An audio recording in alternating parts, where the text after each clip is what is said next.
مسجد نبوی کا صحن تھا اور ایک شخص کونے میں بیٹھ کے دعا مانگ رہا ہے. ذرا اس کے دعا کے لفظ سنیے. اللہم انی اسألک بانک انت اللہ. اے اللہ میں تجھ سے اس لیے مانگتا ہوں کہ تو میرا اللہ جو ہے. ذرا غور کیجیے. میرے والد گرامی فرماتے تھے کہ بیٹا باپ سے کہے کہ ابا جی میں آپ سے اس لیے مانگ رہا ہوں کہ آپ میرے ابو جو ہیں، تو باپ کو اپنا وجود بیچ کے بھی دینا پڑا تو اس کی ڈیمانڈ پوری کرے گا. تو اس لفظ ہی ایسا کہہ دیا کہ ابو میں آپ سے اس لیے مانگ رہا ہوں کہ آپ میرے ابو جو ہیں، تو میں نے آپ سے ہی مانگنا. تو بندہ کیا کہہ رہا ہے؟ اللہم انی اسألک بانک انت اللہ. اللہ میں تجھ سے اس لیے مانگ رہا ہوں کہ تو میرا اللہ جو ہے. لا الہ الا انت، تیرے علاوہ کوئی ہے بھی تو نہیں. انت الاحد الصمد الذی لم یلد ولم یولد. تو ایک ہی ہے، واحد ہے، اور کوئی ہے ہی نہیں جس در پہ جاؤں. کوئی چوکھٹ نہیں ہے جہاں دامن پساروں، کوئی دہلیز ہی نہیں ہے جہاں جھولی پھیلاؤں. تو بے نیاز ہے اور تجھے نہ کسی نے جنم دیا اور نہ تو نے کسی کو جنم دیا. مالک میں تیرے حضور دعا کر رہا ہوں. یہ وہ دعا کر رہا تھا کہ میرے حضور نے سن لی. تو ایک صحابی کو فرمایا کہ یہ جو دعا کر رہا ہے جو مانگے گا اللہ عطا کرے گا. اس نے مانگا ہی اس ڈھب سے ہے، اس ڈھب سے ہے. ایک دعا اور سن لیجئے جو سیدنا علی المرتضیٰ رضی اللہ تعالی عنہ رب سے مانگتے ہیں. اللہ اکبر. مجھے تو آج سارا دن اس دعا نے نحال کیے رکھا. یہ دعا مانگتے ہیں تو عجیب کیفیت ہوتی ہے. یا سریع الرضا اغفر لمن لا یملک الا الدعاء. اے جلدی راضی ہو جانے والے، چھیتی مان جانے والے، اغفر لمن لا یملک الا الدعاء. اسے معاف کر دے جس کے پاس دعا کے علاوہ سہارا ہی کوئی نہیں، جس کے پاس دعا کے علاوہ کچھ ہے ہی نہیں جو پیش کر سکے. التجا ہی کر سکتا ہے، ترلا ہی کر سکتا ہے، منت ہی کر سکتا ہے. منتوں اور ترلوں کے علاوہ جس کے پاس کچھ نہیں ہے، اے جلدی مان جانے والے اس کی مغفرت کر دے، اس کو بخش دے.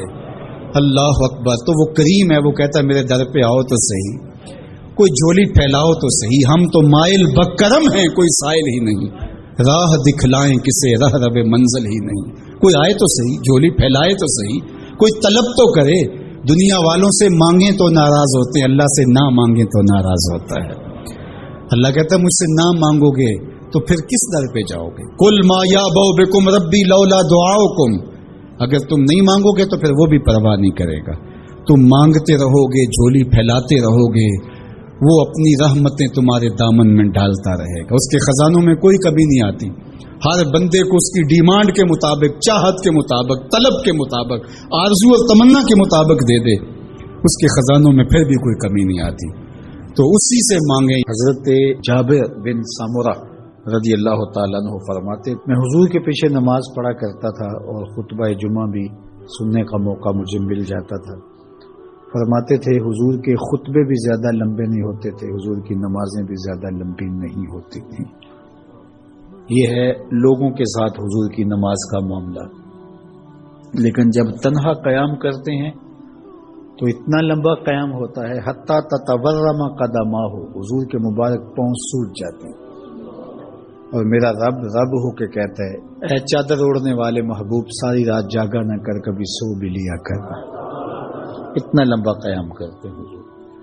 تو آپ کا انفرادی عمل آپ کی طاقت کے مطابق ہوگا، لیکن جب آپ لوگوں کو ساتھ لے کے چل رہے ہوں گے تو آپ پھر اس حساب سے چلیں گے. تو اس وقت آپ اپنی رفتار، اپنی طاقت نہیں دیکھیں گے. مشکل نہ کھڑی کی جائے. میں چل سکتا ہوں، 1 گھنٹے کا قیام کر سکتا ہوں، تو میں اپنے حساب سے سوچوں اور جو میرے پیچھے کھڑے ہیں ان کا نہ سوچوں، تو میں اس اہل نہیں ہوں کہ میں امامت کے مصلی پہ کھڑا ہو جاؤں. اس لیے کہ مجھے اپنے ساتھ کھڑے ہونے والوں کا خیال اور لحاظ نہیں. ہمارے دین نے ہمیں آسانیاں دی ہیں. بیمار پر جمعہ فرض نہیں کیا گیا. بیمار جماعت میں نہیں آ سکتا تو گھر پڑھ سکتا ہے. مسافر پہ جمعہ فرض نہیں کیا گیا، ظہر پڑھ لے گا. پڑھنا چاہے تو اچھی بات ہے. مسافر پر نماز عادی کر دی گئی ہے، نماز قصر ہے اس کے لیے. روزے میں اسے چھوٹ دے دی گئی ہے کہ وہ روزہ ترک کرنا چاہے تو کر سکتا ہے، رکھنا چاہے تو رکھ سکتا ہے. وہ اپنے سفر کا حساب لگا لے، اس کی صحبت کتنی ہے. اسی طرح اور بہت ساری چیزیں ہیں شریعت اسلامیہ میں جس پر ہمیں چھوٹ دی گئی ہے، ہمیں سہولت دی گئی. ہماری وہ چیزیں جو ہمارے اختیار میں نہیں ہوتی، ہمیں ان پہ پکڑ نہیں کی گئی. ان اللہ تجاوز عن امتی الخطا والنسیان ومستکرہوا، اللہ نے اس امت پر 3 چیزیں معاف کر دی. غلطی لگ جائے،